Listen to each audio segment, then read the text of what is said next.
पैसा सबको प्यारा है। जिसके पास है वो और चाहता है, जिसके पास नहीं है वो बहुत ज्यादा चाहता है। और पैसा सबको जल्दी चाहिए। पैसे की तड़प लालच पैदा करती है और लालच से जुर्म जन्म लेता है। लेकिन हर जुर्म का षड्यंत्र एक दस्तक जरूर छोड़ के जाता है और हर दस्तक जुर्म की बू को कानून की नाक तक पहुंचा देता है। 17 अक्टूबर 2010, राजकोट, गुजरात।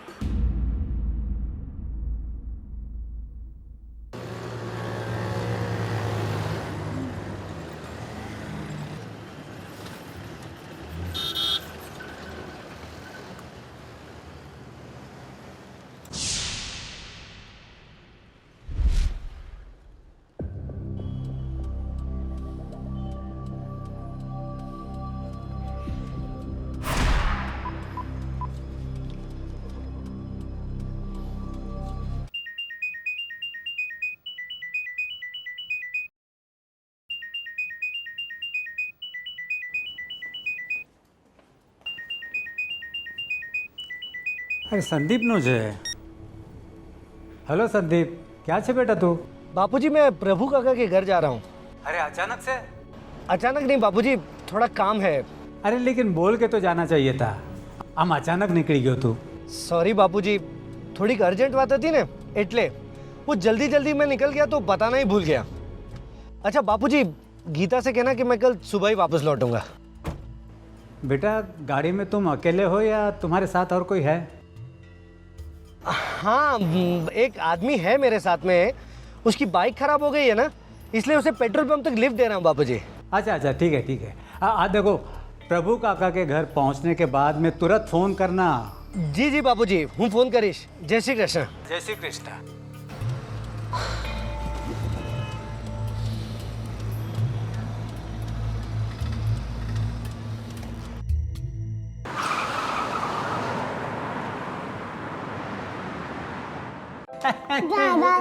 दादाजी कौन बोल रहे हो जी? पापा नहीं आ रहे हैं। हाँ बेटा, पापा है ना, कल सुबह आने वाले हैं। दादाजी पापा मेरे लिए बैट बॉल लाएंगे। हाँ, कल सुबह वो बैट बॉल लेके आएंगे तुम्हारे लिए। पढ़ा देखो।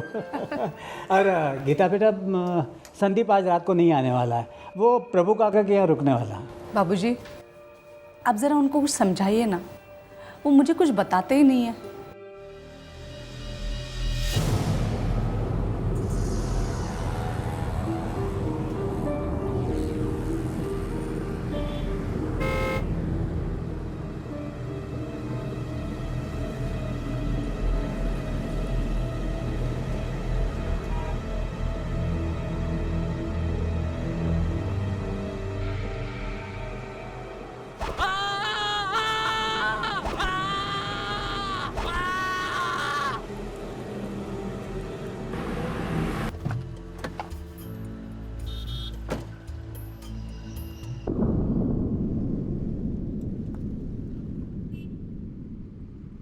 अपने पिता से फोन पर बात करने के ठीक आधे घंटे के बाद संदीप पारेख का मर्डर हुआ। Cold blooded murder. इस जुर्म को रोशनी में आते आते काफी रात हो चुकी थी। राजकोट पुलिस देर रात को अपनी रेगुलर पेट्रोलिंग कर रही थी। तभी उन्हें एक कार हाईवे के किनारे संदिग्ध हालत में दिखाई दी।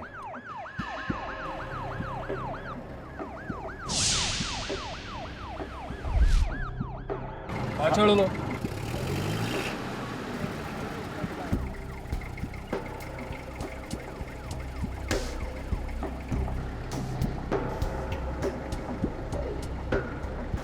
મોરબી બાયપાસ રોડ હાઈવેની બાજુમાં સફેદ સેન્ટ્રો નંબર 3212 એક માણસની લાશ છે અંદર। सर संदीप परीख नाम है। पता? नीलकंठ सोसाइटी, भक्ति नगर। फैमिली को इन्फॉर्म करो। जी सर। शाह, सर बॉडी के पास मोबाइल भी नहीं है।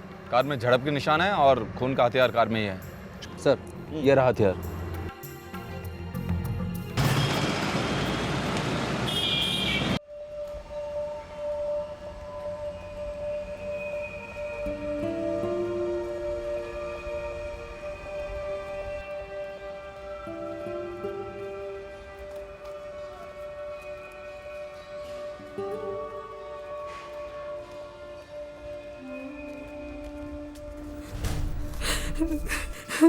इंस्पेक्टर साहब, यही मेरा हस्बैंड है।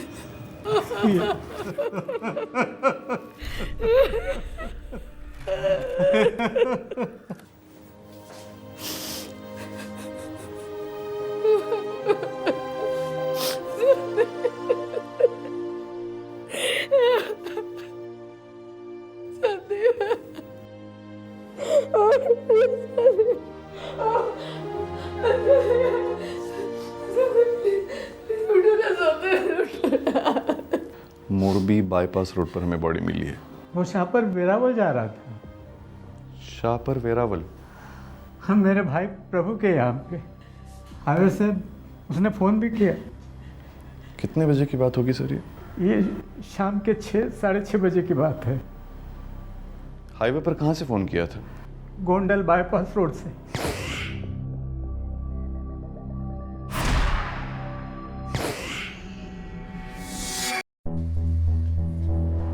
सर, पोस्टमार्टम रिपोर्ट कहती है मर्डर 6:45 और 7 के बीच हुआ है। संदीप पारेख ने आखिरी फ़ोन अपने पिताजी वल्लभ पारेख को किया, उसके बाद उसका मोबाइल स्विच ऑफ दिखा रहा है और ये फ़ोन हुआ है गोंडल बाईपास रोड से।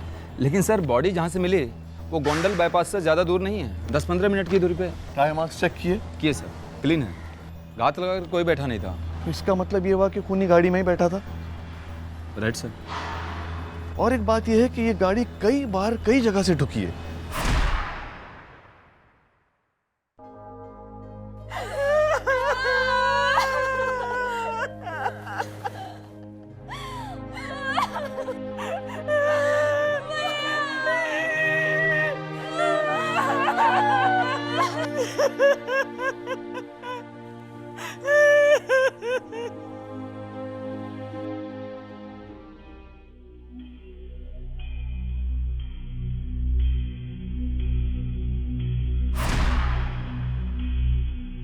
और मैंने पूछा भी, ये दरवाज़ा बंद करने की आवाज़ कैसी?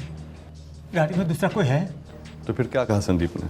उसने कहा कि किसी की मोटरसाइकिल ख़राब हो गई है तो उस आदमी को लिफ्ट दे रहा है।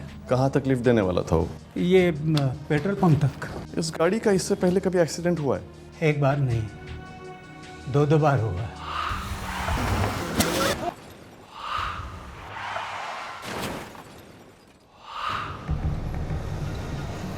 जिस जगह संदीप की लाश मिली थी उसी के पास के पेट्रोल पंप पर पुलिस पूछताछ करने पहुंची। इधर कोई बाइक वाला आया था इधर? बाइक वाला तो कोई नहीं आया था सर। अच्छा, कोई डब्बे या बोतल में पेट्रोल लेकर गया हो? नहीं सर। सच कह रहा है?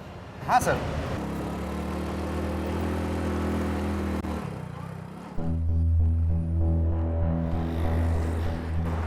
सर, आगे पीछे 3 मील तक देखा, कोई भी बाइक कोई भी स्कूटर नहीं मिला। नाकाबंदी और राउंड अप वालों से बात हुई? यस सर, वही उनसे, उन्होंने भी कहा कि कोई भी ऐसी बाइक खराब नहीं मिली। तो इसका मतलब ऐसी कोई बाइक थी ही नहीं? नहीं सर। संदीप ने अपने पिता से झूठ क्यों बोला? कुछ छुपा रहा होगा, और वैसे भी ये खून पैसों के लिए नहीं हुआ है।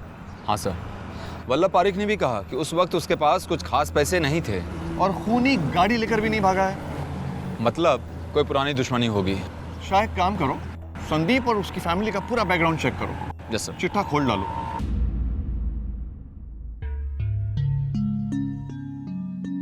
काका, पता नहीं कैसे कहूँ, आप संदीप भाई का अंतिम संस्कार करके अभी आई हैं, फिर भी मुझे कहना पड़ेगा क्योंकि रकम छोटी नहीं है काका। 90,000। प्रकाश, गलत मत समझिए काका, संदीप भाई के जाने का दुख मुझको भी है, लेकिन मेरी हालत भी काफ़ी ख़राब है काका। संदीप भाई ने कहा था कि हफ्ते भर में रिटर्न करेगा, लिख कर भी दिया था काका।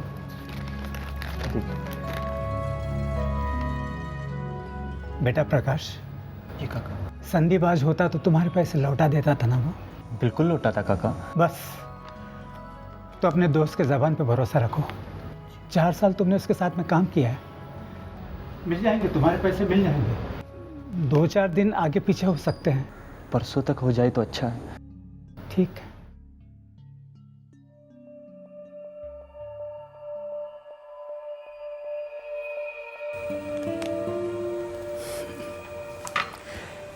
धंधे में कोई किसी का नहीं होता।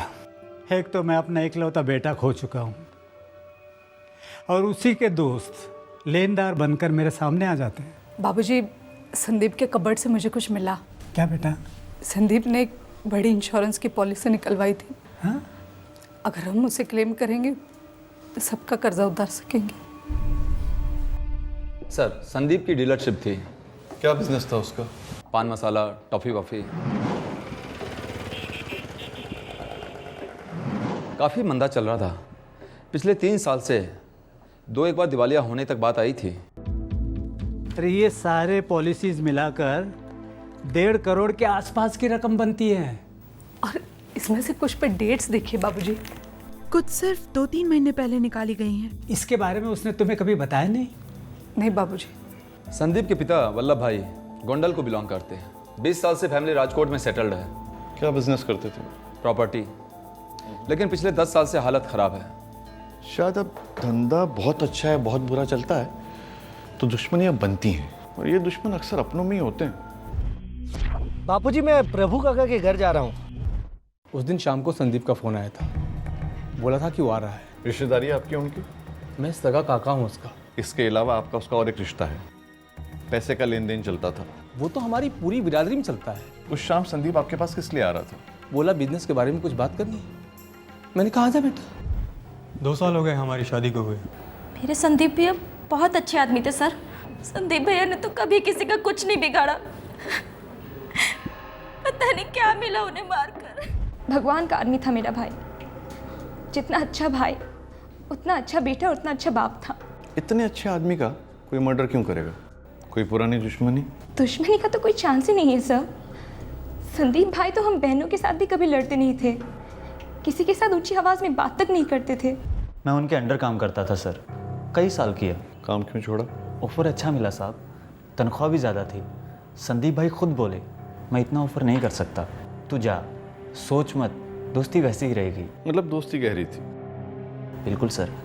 तो फिर तो वो आपके साथ प्राइवेट बातें भी शेयर करते होंगे? संदीप भाई ने कभी मुझे कुछ नहीं बोला, बहुत भले इंसान थे, कभी किसी के साथ कोई बैर नहीं। बस धंधा थोड़ा डाउन था तो परेशान रहते थे। पुलिस ने संदीप के हर रिश्तेदार, हर दोस्त, हर एम्प्लॉय से पूछताछ की और सभी का यह कहना था कि संदीप की किसी से कोई दुश्मनी नहीं थी। पुलिस को इन सभी में से किसी पर शक भी नहीं हो रहा था। फिर किसने किया था संदीप का खून और क्यों? देखिए, इंश्योरेंस के क्लेम के पेपर तो सारे सही हैं। हाँ। वेरिफिकेशन भी हो चुकी है, पर एक अड़चन है। अब क्या है ऑफिसर? देखिए मिस्टर संदीप पारिक ने 7 अलग अलग कंपनियों से जीवन बीमा कराया है। तो अड़चन है, और अड़चन ये है मैम कि हमारी कंपनी को नहीं पता है कि उन्होंने दूसरी कंपनी से भी इंश्योरेंस लिया हुआ है। आपकी कंपनी को इससे क्या मतलब है? आपका प्रीमियम तो बराबर भरता था वो, और दूसरे कंपनी से लेता भी है तो इसमें कोई गुनाह नहीं है। ऐसा कहीं लिखा है क्या? दरअसल ऐसा लिखा है सर। देखिए सर, हमारी कंपनी के कुछ रूल्स हैं, कुछ क्लॉजेस हैं। आपको दूसरी कंपनी की जो पॉलिसीज होती हैं वो डिक्लेयर करनी पड़ती हैं, और अगर ऐसा नहीं होता है तो वायोलेशन है। मिस्टर ठक्कर, मेरे पति की बेवक्त मौत हुई है। हमारी सालों की मेहनत की कमाई मेरे पति ने आपकी कंपनी को प्रीमियम के तौर पे दी है। वो पैसे हमें क्यों नहीं मिल सकते? वो हमारे बनते हैं, हमारे हैं, हमारा हक है वो। देखिए, मैं हकों की नहीं, कानून की बात कर रहा हूँ मिसेस पारिक, और आपके पति ने जो किया है उसे फ्रॉड भी कहा जा सकता है। ए चुप सर, लेकिन एक शब्द भी बोलो मत। मैं अब तुम्हें और तुम्हारी कंपनी को कोर्ट ले जाऊंगा। देखिए वल्लभ भाई, जब भी कोई जीवन बीमा पॉलिसी निकालते हैं ना, तो वो कंपनी दूसरी कंपनीज की पॉलिसीज के बारे में मालूमात चाहती हैं। अरे तो होते नहीं क्या किसी के पास 2-4 कंपनी की पॉलिसियाँ? होती क्यों नहीं है, मेरी खुद की 3 हैं। फिर देखिए, मैंने हर कंपनी को डिक्लेयर किया है क्योंकि ये रूल है, और संदीप ने डिक्लेयर नहीं किया था। अरे तो डिक्लेयर नहीं करने से क्या होता है? 7 की 7 कंपनियां कोर्ट में उतरेंगी, बोलेगी कि देखिए जी, रूल्स को तोड़ा गया है, हम पैसा नहीं देंगे। और सच कहूँ तो ये उनका हक बनता है। और हमारा कोई हक नहीं बनता। 1.5 करोड़ का सवाल है, हम कोर्ट में लड़ेंगे। 1.5 करोड़ की जीवन बीमा पॉलिसीज 7 अलग अलग कंपनी से खरीदी गई। उनमें से कुछ मौत के 2 महीने पहले खरीदी गई, और अब ये 1.5 करोड़ रुपए संदीप की पत्नी और पिता को नहीं मिलने वाले थे। संदीप की सिर्फ एक गलती के कारण। उसने सारी पॉलिसीज डिक्लेयर नहीं की थी, पर फिर भी उसका मर्डर क्यों हुआ, क्या उन पॉलिसीज का उसकी हत्या से कोई संबंध था? संदीप परीक मर्डर केस की इन्वेस्टिगेशन को 3 महीने हो चुके थे, पर अब तक पुलिस को कोई सुराग नहीं मिला था। आखिरकार इस केस को अनडिटेक्टेड करार दिया गया और केस की फाइल क्राइम ब्रांच के टेबल पर आ पहुंची। खून अक्टूबर 2010 में हुआ था और अब जनवरी 2011 में यह केस क्राइम ब्रांच के पास आया। किसी भी केस का क्राइम ब्रांच के पास आना मतलब उस केस के हल होने के चांसेस बढ़ जाते हैं, उम्मीद जग जाती है। दूसरी तरफ संदीप के पिता वल्लभ भाई उम्मीद ना हारने की पूरी कोशिश में थे। इंश्योरेंस कंपनीज के साथ अदालत में घमासान युद्ध शुरू हो चुका था।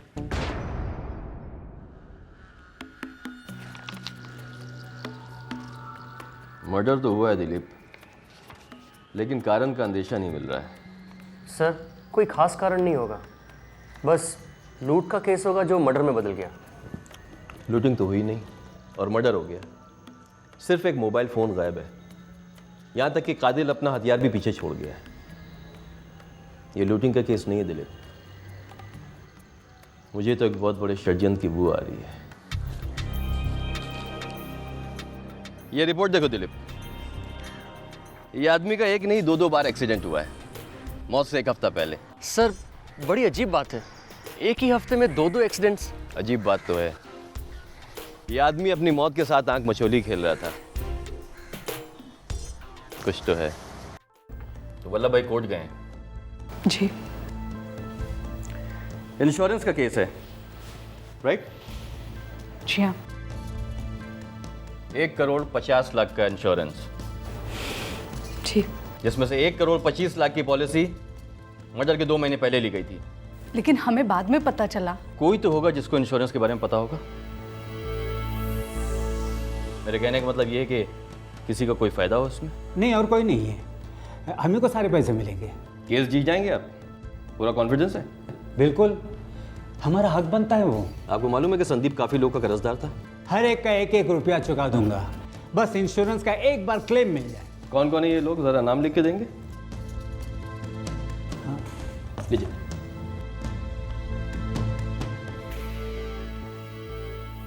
संदीप के मर्डर के पीछे एक सोची समझी साजिश की बू नजर आ रही थी। संदीप के सभी कर्जदारों से पूछताछ चल रही थी, सभी कोऑपरेट कर रहे थे सिवाय एक के, जो क्राइम ब्रांच से नजरें चुरा रहा था। सर, मैंने उस बंदे प्रकाश गाला को 2 बार फ़ोन किया, आदमी भी भेजा उसके यहाँ, पर उसने ना तो कोई रिप्लाई दिया और ना ही थाने पर आया। सर, संदीप ने प्रकाश गाला को यह खुद लिखित में दिया था। आज 9 अक्टूबर 2010 को मैंने प्रकाश गाला से 90,000 रुपये कैश उधार लिए हैं। 1 हफ्ते में यानी कि 16 अक्टूबर तक मैं ये पैसे प्रकाश गाला को लौटा दूंगा। अगर इस दौरान मुझे कुछ भी होता है तो प्रकाश गाला ये रकम मेरे पिता वल्लभ पारिक से बरामद कर सकते हैं। अगर इस दौरान मुझे कुछ होता है, संदीप ने ऐसा क्यों लिखा? सर, मुझे तो ये कोई जाल लगता है। जाल है और ये चिट्ठी भी जाली है।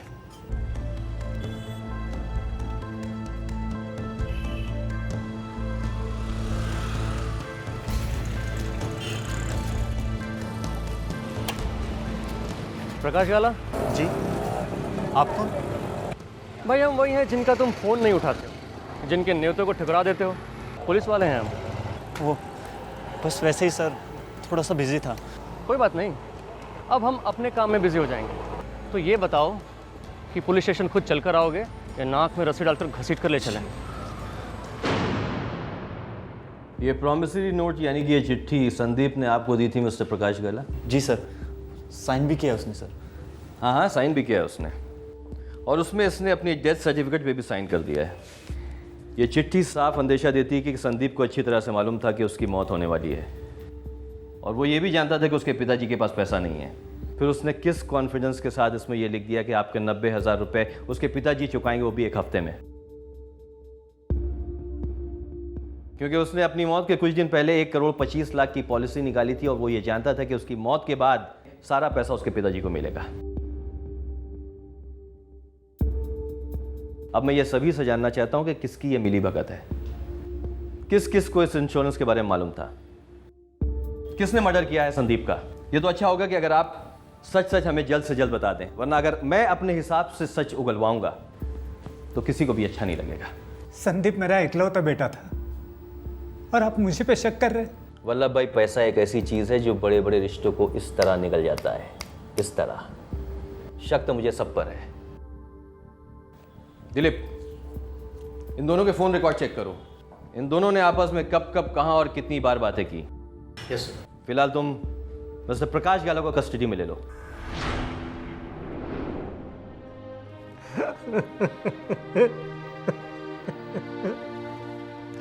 मेरा इकलौता बेटा मुझसे छीन गया है और ये लोग मुझे पे शक कर रहे हैं। अरे मुझे कैसे पता होता उसके इंश्योरेंस के पॉलिसी के बारे में।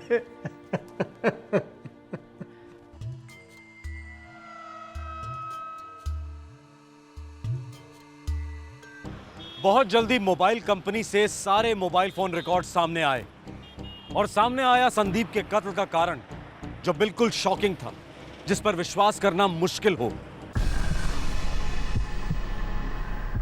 प्रकाश गाला झूठ बोल रहा है, लेके आओ उसे। 17 अक्टूबर की शाम को तुम्हारे सेल फोन का लोकेशन था गोंडल बाईपास, वक्त 6:30 बजे। उसी शाम को संदीप अपने प्रभु काका को मिलने निकला था, गोंडल बाईपास होते हुए।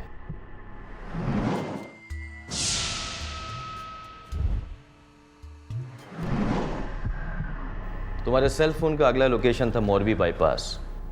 ठीक 15 मिनट के बाद कोई बच्चा भी बोलेगा, जिस वक्त संदीप का कत्ल हुआ तुम उसके साथ थे, उसके पास थे। अच्छा बापूजी, गीता से कहना कि मैं कल सुबह ही वापस लौटूंगा। संदीप ने अपने पिता से झूठ बोला मोटरसाइकिल वाले के बारे में। दरअसल गाड़ी में और कोई नहीं, तुम थे, है ना? है ना? जी सर, संदीप भाई के साथ मैं ही था। संदीप ने अपने पिता से झूठ क्यों बोला? तुमने संदीप का कत्ल क्यों किया?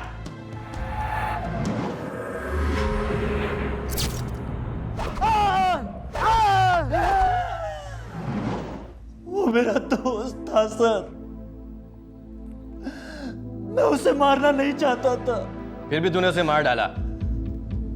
तेरे साथ और कोई शामिल था? फिर? संदीप भाई खुद शामिल थे सर।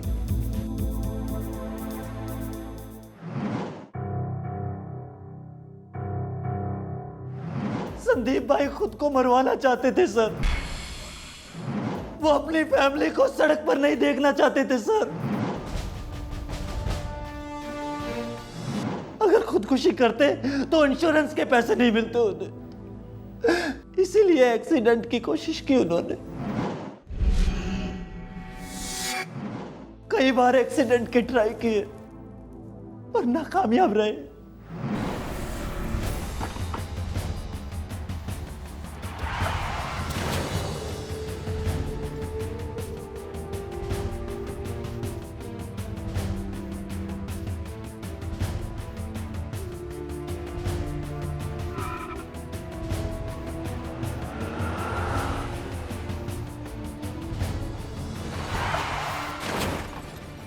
उस पूरे हफ्ते संदीप भाई ने हाईवे पर एक्सीडेंट करके खुद को मारने की कोशिश की, पर कुछ हुआ नहीं सर।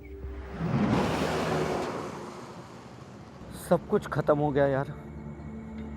इतना कर्जा चढ़ा है कि उतारना नामुमकिन है। ऐसे में धंधा क्या करूंगा यार? संदीप भाई, बस क्या आपने इससे बुरा टाइम देखा है, चल जाएगा ये टाइम। बस आप दिल लगाकर धंधा कीजिए, आप में है वो ताकत संदीप भाई। नहीं प्रकाश, ये दलदल से बाहर निकलना नामुमकिन है। बस एक ही बात की चिंता हमेशा लगी रहती है कि मैं गीता और आदित्य के लिए कुछ बना नहीं पाया। मैं पूरी तरह से फेल हो गया यार, पूरी तरह से फेल हो गया।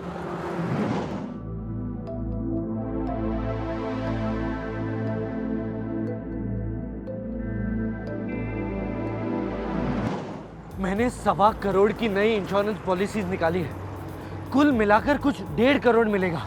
शो बात करो छो भाई, आप जिंदा 100 करोड़ के बराबर हो। सारे कर्जे उतर जाएंगे, माँ बापूजी, गीता, आदित्य सब सुखी रहेंगे। आपके बिना कोई सुखी नहीं रहेगा संदीप भाई, और ये आप उल्टी सीधी बात मत कीजिए।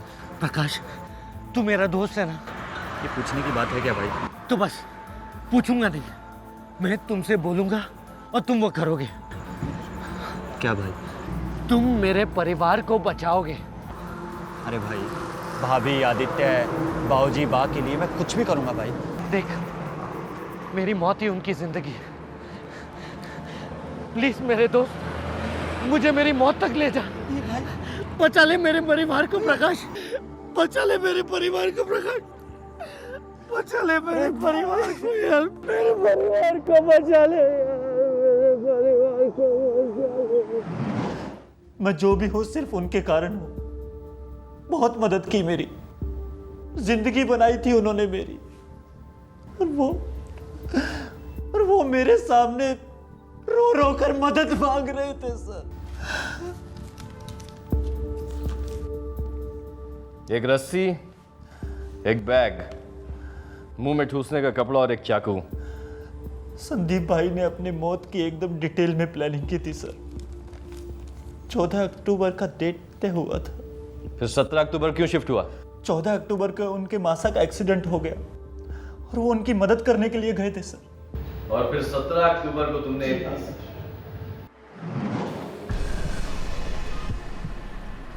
सोच मत, निकाल चाकू और शुरू हो जा। नहीं भाई, मुझसे नहीं होगा ये सब। अबे की औलाद, नपुंसक, थू थू है तुझ पर। अरे जा अपनी माँ से पूछ, किसका पाप है तू? ये सब क्या बोल रहे हैं भाई आप? अरे चुप कर साले, जिस औरत से तेरी शादी होगी ना, उस पर तरस आता है मुझे। अरे पूरा मोहल्ला हाथ साफ करेगा उस पर। उन्होंने मुझे बहुत गंदी गंदी गालियां दी सर, लेकिन मैं जानता था सर, वो मुझे उकसा रहे थे, वो मुझे भड़का रहे थे सर। तेरे हाथ में ना छुरी नहीं, गजरा होना चाहिए, गजरा। साले अपनी पत्नी की दलाली करेगा तेरे बेडरूम पे, तेरे बिस्तर पे उसे, और तू उसे देखेगा की औलाद, देखेगा ना उसे।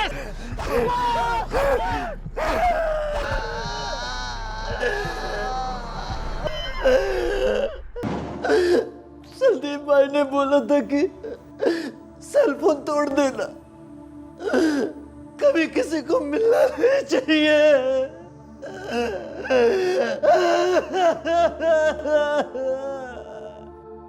प्रकाश गाला से बरामद हुई दोनों चिट्ठियों को हैंडराइटिंग टेस्टिंग के लिए भेजा गया है।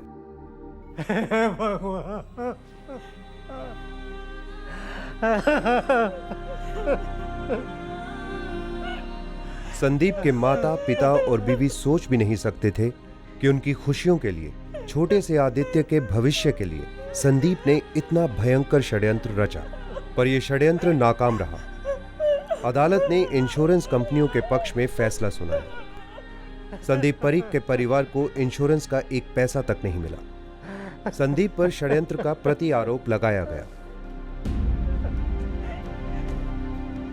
जीवन बीमा कंपनियों को धोखा देने के षड्यंत्र में अपने दोस्त की मदद करने निकले प्रकाश गाला के जीवन पर अब सवालिया निशान है। आखिरकार उसने हत्या की है, जिसके लिए उसे उम्र कैद हो सकती है। प्रकाश गाला को होने वाले जुर्म की दस्तक मिली थी जब संदीप ने उसके सामने एक वाहियात और खतरनाक प्रस्ताव रखा था। अगर वो उसी वक्त इस दस्तक को सीरियसली लेता और वल्लभ भाई या पुलिस को बताता तो ये जुर्म होता ही नहीं। पर दस्तक सुनने की बजाय प्रकाश गाला खुद मुजरिम बन गया, और वो भी हत्या जैसे संगीन जुर्म का। फिर मिलेंगे। जय हिंद।